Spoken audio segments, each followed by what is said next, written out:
بسم الله الرحمن الرحيم. الحمد لله رب العالمين، والصلاة والسلام على أشرف الأنبياء وإمام المرسلين نبينا محمد وعلى آله وصحبه أجمعين. أما بعد، walaalayaal tani waa xalqadii koobaad silsiladii aan ugu magacdarnay caqiidat lmuslim. waxaan ku soo qaadan doonaa insha allahu tacaala ahamiyadda ay caqiidada saxiixa u leedahay nolosha qofka muslimka ah.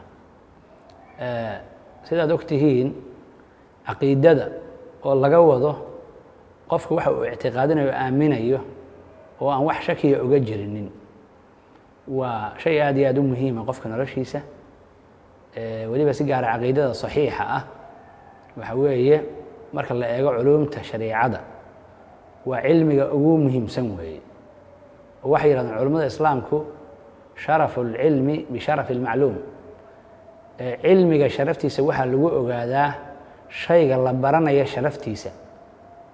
haddaba caqiidadu maadaama ay ka hadlayso abwaabta diinta ugu waaweyneyd oo as-aaska u ahayd, waxay noqonaysaa cilmu lcaqiida wuxuu noqonayaa cilmiga ugu muhiimsan culuumta diinta islaamka. sidaasoo kale caqiidada ahmiyaddeeda waxaa ku tusaya, waxaa jira su'aalo bini aadanka dhan ay isweydiinayaan oo qof kasta oo bini aadana qalbigiisa kusoo dhacaysa oo caqli leh. waxaa la yihahdaa alas'ila alwujuudiya.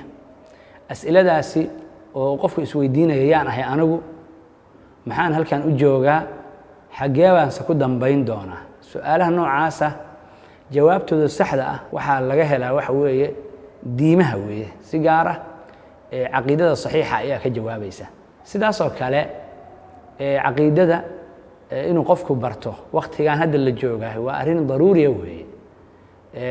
oo hadda waqtiyada hore waxaa dhici karta qofku haddii waxa weeye caqiidadiisii uu maaragtay culummada uu weydiiyo oo markaas diintii loo sheego oo aayadihii qur-aanka iyo xadiidtii loo sheego, sidaa uu ku qanco marka nusuustii maqlay, muctaqadaadkiina la baray, waxa weeye waxaa dhici karta in hadhow ay yarayd waagii hore shubhooyinku inay soo gaaraan qofka. laakiin maantay waxaa socota mawjad diin la dirir ah oo midba midka kale ay ka daran tahay. hadday ahaan lahayd dad u soo tafaxaytay inay dadka ka shaki geliyaan diinta si saxa in loo fahmo, qaarkood ay ka shaki gelinayaan masaadirtii diinta laga qaadanayay qaarkood, hadday ahaan lahayd qaar shaki ku fura waxa weeye sunnada nebiga calayh isalaatu wasalaam, hadday ahaan lahayd kuwo waxa weeye ay shaki kaga jirto diinta dhaniba, waxa weeye waa mawjad aan caadi ahayn. marka qofku marmarsiye maanta u noqon mayso oo ka saari mayso inuu yidhahdo maanta anigu diintaydii waaragtay waan aqaanaa, adiladeediina baran maayo. waxa weeye arrinta waktigan la joogo halis weyn buu qofku gelayaa. xataa kuwii waxa weeye diinta wax ka yaqaanay ayay shubah ku furayaan weeye. marka arrintaasna waxay tusaysaa ahamiyada ay leedahay qofka muslimka ah inuu xilligaan la joogo caqiidadii saxiixa ahayd uu barto. waxaa kaloo asna madaxa la soo kacay firaq muslimiinta ka mid ah oo ka inxiraafsan caqiidadii saxiixa ahayd, oo waxa weeye ka inxiraafay towxiidka ilaahi subxaanahu watacaala. sidaasoo kale ka inxiraafay fahamka saxda ee laga qaadanayo ilaahay sifaadkiisa subxaanahu watacaala iyo magacyadiisa.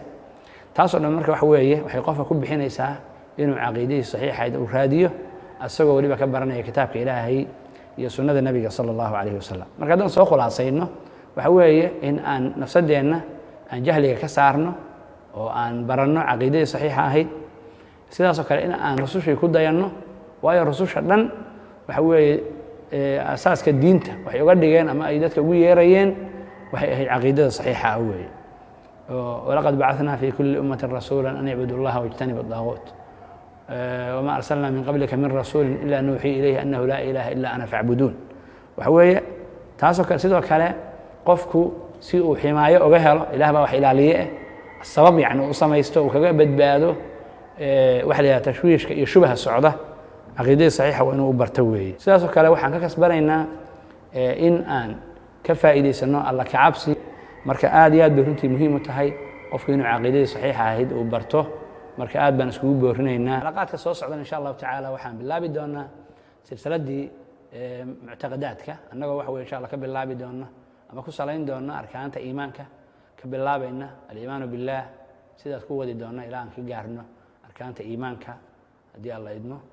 intaasaan maanta xalqadeena kusoo gahabaynayna hada billahi towfiiq sala allahu wasalama calaa nabiyina maxamed